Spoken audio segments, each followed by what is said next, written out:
Shalom, selamat pagi Bapak Ibu Saudara sekalian di dalam Tuhan. Haleluya. Hari ini tema firman Tuhan yang akan saya sampaikan itu iman Bartimeus. Pembacaan kita hari ini terambil dalam Injil Markus 10 ayat 46 sampai 52. Silakan hadir. Demikianlah firman Tuhan. Lalu tibalah Yesus dan murid-muridnya di Yeriko. Dan ketika Yesus keluar dari Yeriko bersama-sama dengan murid-muridnya dan orang banyak yang berbondong-bondong, ada seorang pengemis yang buta bernama Bartimeus, anak Timeus, duduk di pinggir jalan. Ketika didengarnya bahwa itu adalah Yesus orang Nazaret, mulailah dia berkata, "Yesus, anak Daud, kasihanilah aku." Banyak orang menegurnya supaya ia diam. Namun semakin keras ia berseru, "Anak Daud, kasihanilah aku." Ayat 9. Lalu Yesus berhenti dan berkata, "Panggillah dia." Mereka memanggil orang buta itu dan berkata kepadanya, "Kuatkan hatimu, berdirilah, ia memanggil engkau." Lalu ia menanggalkan jubahnya, ia segera berdiri dan pergi mendapatkan Yesus. Tanya Yesus kepadanya, "Apa yang kau kehendaki supaya aku perbuat bagimu?" Jawab orang buta itu, "Rabuni, supaya aku dapat melihat." Lalu kata Yesus kepadanya, "Pergilah, imanmu telah menyelamatkan kau." Pada saat itu juga melihatlah ia, lalu ia mengikuti Yesus dalam perjalanannya. Puji Tuhan, Bapak Ibu Saudara sekalian. Hari ini kita belajar tentang iman Bartimeus. Pembacaan hari ini yang kita sudah baca tadi ya, itu menunjukkan bagaimana Bartimeus itu demikian terpukau, dan betapa dia sudah sangat lama merindukan adanya kehadiran seorang pribadi yang bernama Yesus itu. Dia mengalami sakit atau mengalami kebutaan yang tidak disebutkan, mungkin sudah bertahun-tahun dia lakukan itu, dan pekerjaannya adalah mengemis, pekerjaan yang paling hina, pekerjaan yang paling terbawah dari setiap segi kehidupan, meminta-minta. Dia tidak mampu berbuat apa-apa selain meminta-minta. Ketika dia duduk minta-minta di situ, dia mendengar ada suara-suara, ada teriakan-teriakan orang. Lalu dia bertanya-tanya, siapa itu? Itulah Yesus. Lalu dia tahu Yesus itu adalah pribadi yang bisa menyembuhkan, mengadakan mukjizat. Orang ini lumpuh disembuhkan, orang buta bisa melihat, orang timpang dan berjalan, orang kusta disembuhkan, bahkan orang yang mati pun dibangkitkan. Dia tahu itu, tapi dia dari mendengar saja.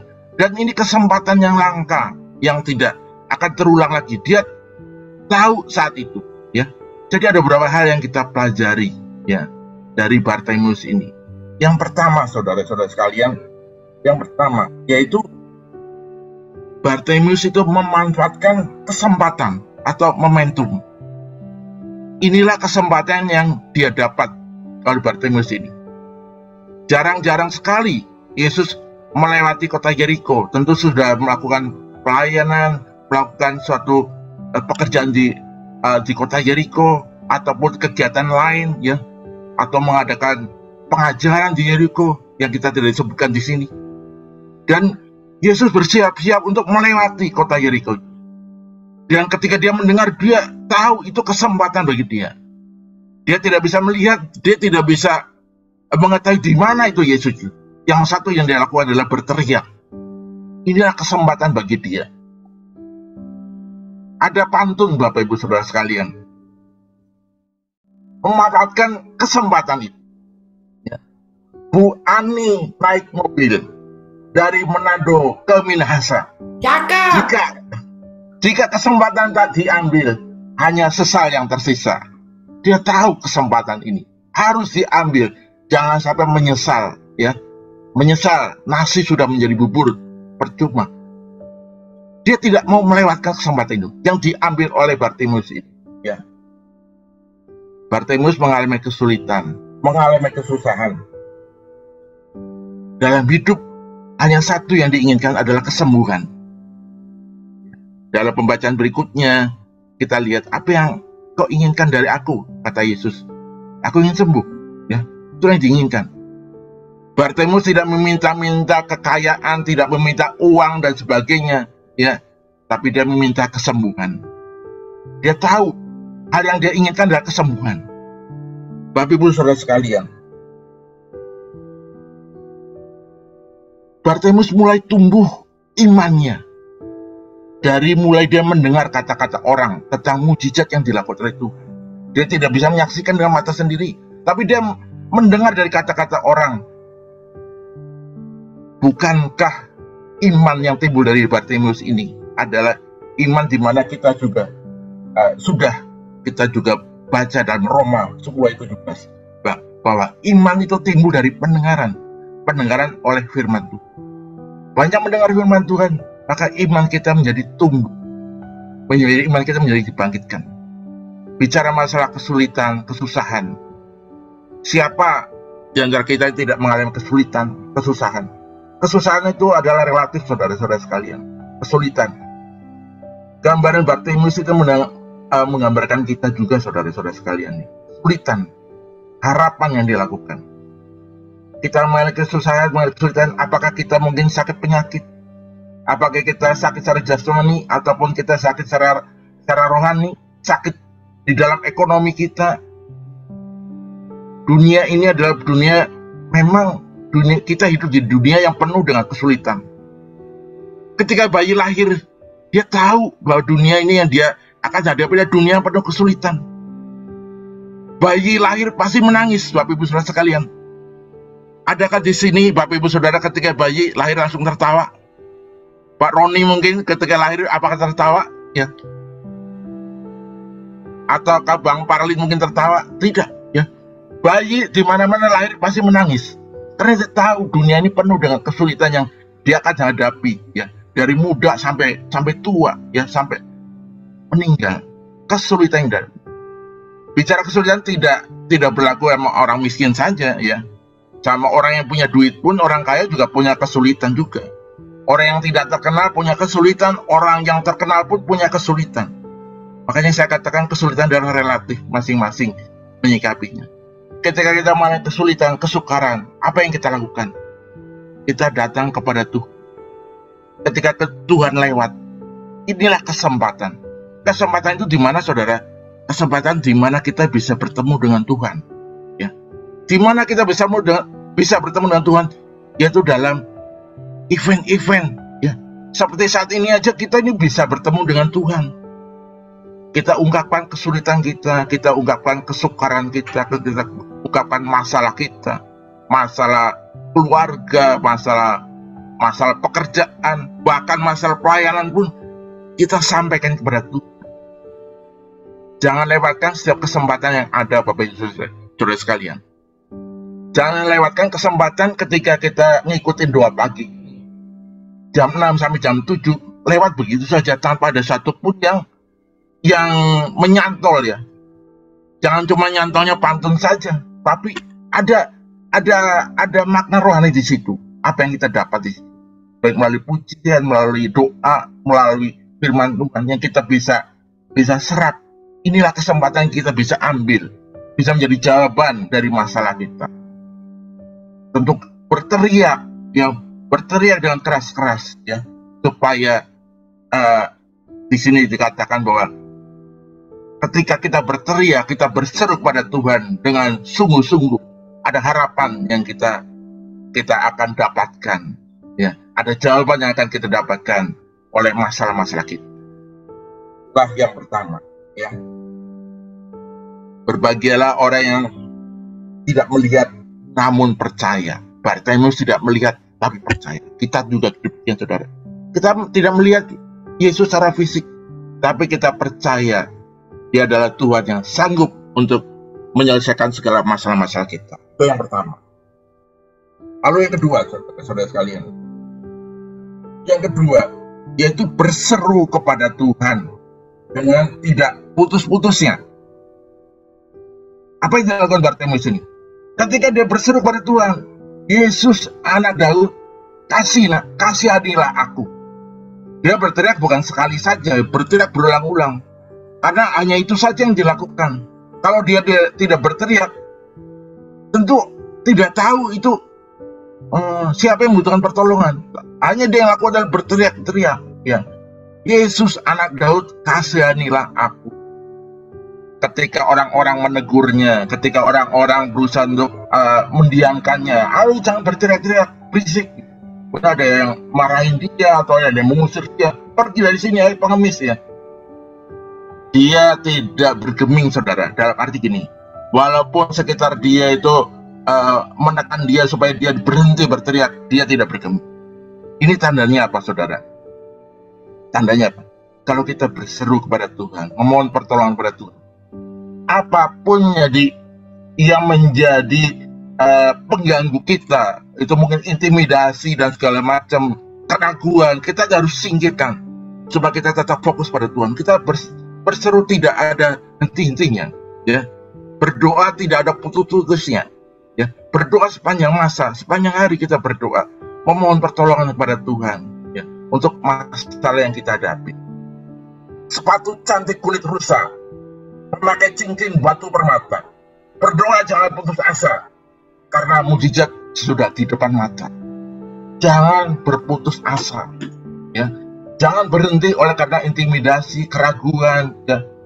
Seperti Petrus ketika dia berjalan di atas air, ketika matanya pertama memandang kepada Tuhan, ayo Petrus turun dari perahu itu, berjalan di atas air. Apa yang dilakukan oleh Petrus? Pertama dia adalah apa? Dia berjalan di atas air, bisa. Mujizat bisa terjadi. Petrus berjalan di atas air. Tetapi ketika dia melihat ke bawah, ketika gelombang ganas itu, dia takut, dia berusaha mengintimidasi dia. Akhirnya dia tenggelam. Ya. Jadi kadang-kadang yang membuat kita nih, yang membuat doa kita kadang-kadang tidak terjadi, kita berhenti berdoa karena kayaknya udah nggak sembuh-sembuh, nggak ada harapan deh, udah malas berdoa, ya. Kayaknya pelayanan kayak gini-gini aja lah, ya, jemaat nggak nambah-nambah gitu, misalkan contohnya gitu. Berhenti aja, berhenti berdoa, bahkan ada juga berhenti pelayanan, ya, karena udah malas, ya. Rumah tangga nggak beres-beres kayak gini, ya. Mungkin suami dengan istri yang bertengkar terus, anak yang tidak bisa menjadi anak yang taat, anak yang tertib, anak yang tidak bisa dia atur. Mungkin pekerjaan demikian sumpah, pekerjaan demikian tubi-tubi, masalah demi masalah yang kita hadapi. Di sini banyak pengusaha, ya, menghadapi saat-saat yang sulit ini. Kita menghadapi banyak masalah-masalah. Apa kita berhenti berdoa pada Tuhan untuk masalah itu? Jangan, saudara. Berarti mengajarkan kepada kita, memberikan pelajaran kepada kita. Walaupun ada yang menekan dia, walaupun ada yang mengintimidasi dia, tetap dia berseru, berteriak kepada Tuhan. Yesus anak Daud, kasihanilah aku. Inilah yang dilakukan oleh Bartimeus, yang kiranya Tuhan ingin ajarkan kepada kita. Kita berteriak, kita berdoa, tidak ada putus-putusnya. Walaupun sekitar kita menghalangi kita tetap berjalan terus. Pelayanan juga demikian, saudara sekalian. Ya, tentu banyak masalah-masalah yang kami hadapi, ya, di pelayanan Pos-PI, ya, banyak, ya, namanya jemaat masih relatif kecil, ya. Banyak masalah, ya, banyak problem. Tapi kami dengan tekun, ya, kami dengan tetap berdoa kepada Tuhan, tetap pantang menyerah untuk pelayanan. Walaupun ada masalah sekitar kami, itu tidak membuat kami ini surut, ya, di dalam pelayanan. Hidup kita juga demikian, saudara. Apapun masalah kita berdoa kepada Tuhan. Jangan jemu-jemu berdoa. Carilah Tuhan selama ia berkenan ditemui. Berserulah kepadanya selama ia dekat. Berarti mesti tahu, saat ini Yesus demikian dekat pada dia. Jangan sampai karena dia berhenti berteriak, akhirnya Yesus lewat. Mujizat tidak terjadi, kesembuhan tidak terjadi karena dia lewat. Padahal mungkin saat itu, saat kita berteriak kepada Tuhan, mungkin Tuhan sudah mengutus malaikatnya. Ya, itu mungkin ada ini sekedar ilustrasi aja. Mungkin ada dialog antara Tuhan dengan malaikat. Itu udah berseru-seru kepadaku. Siapa yang berseru-seru ya? Ada samar-samar ya. Malaikat udah mulai membawa kunci jawaban dalam masalahnya. Ketika ternyata udah berhenti. Wah, lalu malaikat ini berkata kepada Tuhan. Ini dialog aja, dialog ilustrasi. Ya mungkin tidak terjadi ya. Dikatakan gini, Tuhan, saya tadi sudah dengar suara-suara yang berteriak, tapi sekarang udah nggak kedengaran lagi. Oh ya sudah deh, berkatnya buat orang lain. Nah, ya. Jangan sampai berkat yang akan kita peroleh, jangan sampai jawaban yang kita peroleh dalam masalah kita ini berhenti karena kita apa? Putus asa. Ya. Kunci yang kedua ini, Bartimeus tidak putus asa. Ya. Tadi ya, sepatu cantik kulit rusa, ya, memakai cincin batu permata, berdoa jangan putus asa, ya, karena mujizat, ya, karena jawaban Tuhan sudah di depan mata. Jangan lewatkan di depan mata. Demikian dekat, ya, jangan sampai dilewatkan. Lalu yang ketiga, ya, yang dilakukan oleh Bartimeus itu adalah apa? Ya, yang dilakukan oleh Bartimeus, dia untuk ketika orang mengasih tahu kepada Bartimeus ini, yang dilakukan oleh Bartimeus adalah menanggalkan jubahnya. Menanggalkan jubahnya. Jubah ini bagi pengemis itu adalah sesuatu yang sangat berharga. Karena apa? Jubahnya mungkin bukan jubah yang jas seperti yang biasa kita pelayanan kalau hari Minggu, jas yang rapi. Jubah pengemis adalah jubahnya topang camping, saudara-saudara sekalian. Jubah yang digelar di pinggir jalan supaya ketika orang lewat dia melemparkan koin, melemparkan uang untuk digelar diterima di jubah yang digelar itu. Dia tanggalkan jubahnya, tanggalkan itu. Ini artinya apa, saudara? Ini artinya apa? Yaitu jubah melambangkan adalah hidup dalam kekotoran, hidup dalam kenajisan. Jubah yang dipakai oleh pengemis, jubah yang kotor, jubah yang bau mungkin ya. Tentu kalau kita ingin memperoleh mujizat dari Tuhan, apa yang kita lakukan? Tanggalkan itu semua. Hidup yang bau, hidup yang kotor, ya, hidup yang masih mulut kita ini masih gosip sana gosip sini, menjelekkan sana menjelekkan sini, fitnah sana fitnah sini, atau mungkin mata kita memandang sesuatu yang tidak benar, ataupun perbuatan kita yang seringkali merugikan orang lain, itu yang kita tanggalkan. Ya. Lalu yang kedua, ya, jubah itu menunjukkan apa? Hidup pada masa lalu, hidup dalam pekerjaan masa lalu, tinggalkan itu semua. Jangan sampai kita datang kepada Tuhan, hidup lama ini masih ada, jadi separuh-separuh. Kita ini masih udah melayani Tuhan, ya, kita udah datang kepada Tuhan, tapi separuh kaki ini masih di dunia lama. Ya, ya kita tahu sendiri, ya, dunia lama mungkin dunia yang penuh dengan sesuatu yang tidak berkenan di hadapan Tuhan. Ya mungkin masih hidup mabok-mabokan, masih pesta pora, masih merokok dan sebagainya, hidup dalam ikatan-ikatan dunia, ya. Tapi kita juga pelayanan. Nah, itu jadi hidup di dunia ini dua dunia, ya. Hidup lama itu ditinggalkan. Lalu apa? Zona nyaman. Pengemis itu udah merasa nyaman. Tinggal minta saja kan, dia langsung dapat, ya. Tidak perlu kerja keras. Tinggalkan kenyamanan dunia ini untuk mendapatkan mujizat dari Tuhan. Dan satu pantun lagi, saudara. Yakub ingin menikahi anak Laban. Dipikirnya Rahel, tapi ternyata bukan. Kalau ingin dapat jawaban, hidup lama ditinggalkan. Kita harus tinggalkan hidup lama, hidup masa lalu kita tinggalkan. Lalu yang terakhir, saudara. Yang terakhir, melangkah dengan iman, ya. Walaupun mungkin jawaban itu belum ada secara fisik, Tapi yang dilakukan adalah melangkah dengan iman, ya. Tindakan iman itu perlu, ya. Ketika ada dialog Yesus kepada Bartimeus, apa yang aku lakukan kepadamu?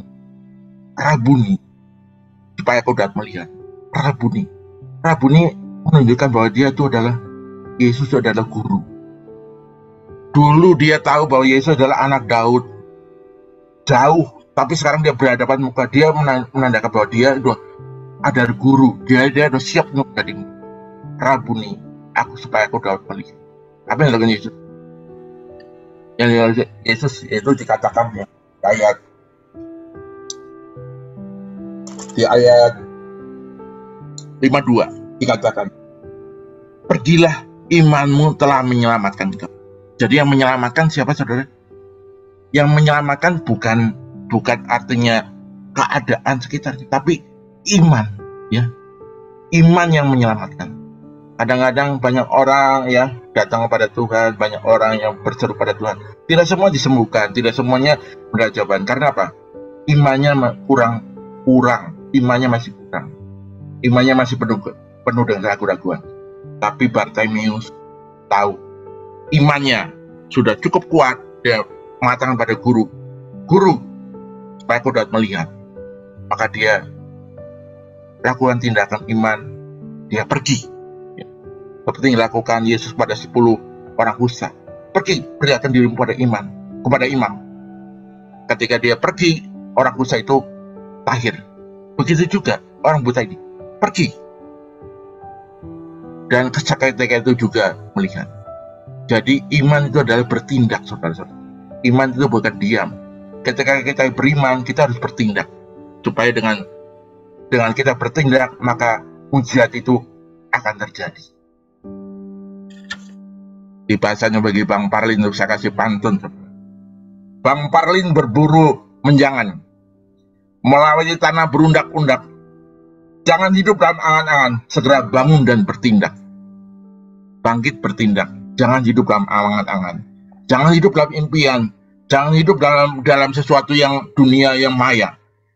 Hidup bertindak. Apapun yang kita lakukan dalam pekerjaan, dalam dunia apapun, dalam pelayanan, kita harus melangkah dengan iman. Tinggalkan itu semua. Sebagai penutup, hari ini hari Selasa. Pergi kerja naik kereta. Cakep. Waktu doa pagi tidak terasa. Sepanjang hari Tuhan akan serta. Demikianlah renungan hari ini, kiranya memberkati kita sekalian. Tuhan Yesus memberkati. Amin.